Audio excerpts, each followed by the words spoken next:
Of course, I can't get enough of Drew Barrymore. I just think it's a stunning reversal from her when she said that, my show's going to go on hiatus. Actually, it's not. I'm bringing it back during the WGA and SAG strike. Now she's, of course, backtracking, saying she can't do that.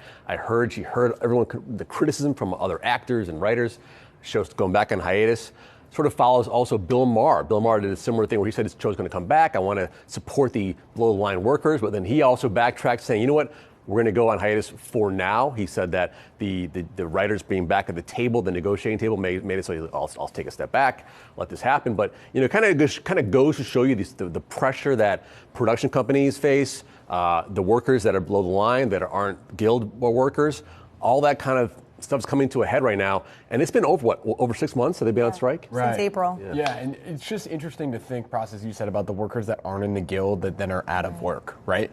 And how bad I think someone like Drew Barrymore probably honestly feels about that, right? Your stardom sort of supports them, and you're able to have the show, and the people are able to have work because of that. So I think there is an unselfish part of also wanting to do this too, where you are helping other people, but then you're sort of going against the other people you're supposed to be. There's really I don't think there's a winning decision to be made, right? Unless they sort of fix it, right? Mm-hmm. Yeah, and also too, it's been interesting to see the way that other hosts have sort of approached the situation. We know that the late night hosts have sort of come together. They have that Strike Force 5 podcast. That's Colbert, Kimmel. Have you heard of this yet? Jimmy Fallon, John Oliver, Seth Meyers, and interestingly enough, this weekend, 3 out of 5 of them are actually doing a live version of the show in Las Vegas, and they advertise it at the top of their host, sort of playing all together.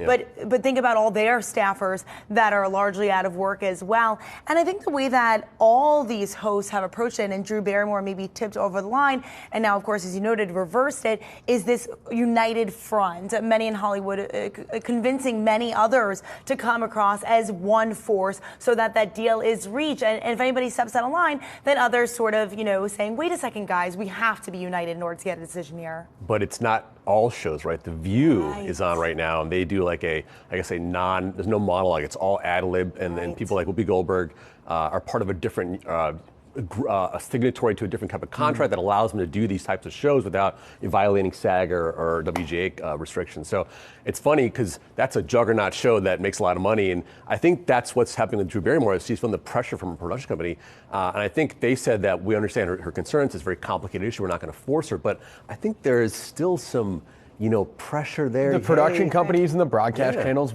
want content. And the channels want content. Right, the channels want content. I mean, you have ABC and ESPN coming out today saying that they're going to be playing 10 more simulcasts of Monday Night Football. Monday Night Football is normally only on ESPN. Right. You're now going to get those games on ABC. Right. Pretty much specifically because of the writer's strike. Roger Goodell, the commissioner of the NFL, referenced that in a big story last week, saying that he thinks because of the writer's strike, they're going to be able to, quote unquote, fill content. Obviously, sports is big content, but fascinating to see how the longer this thing goes on, how do you fill content to literally just have new things on your television? One other thing I noticed, I'm sorry.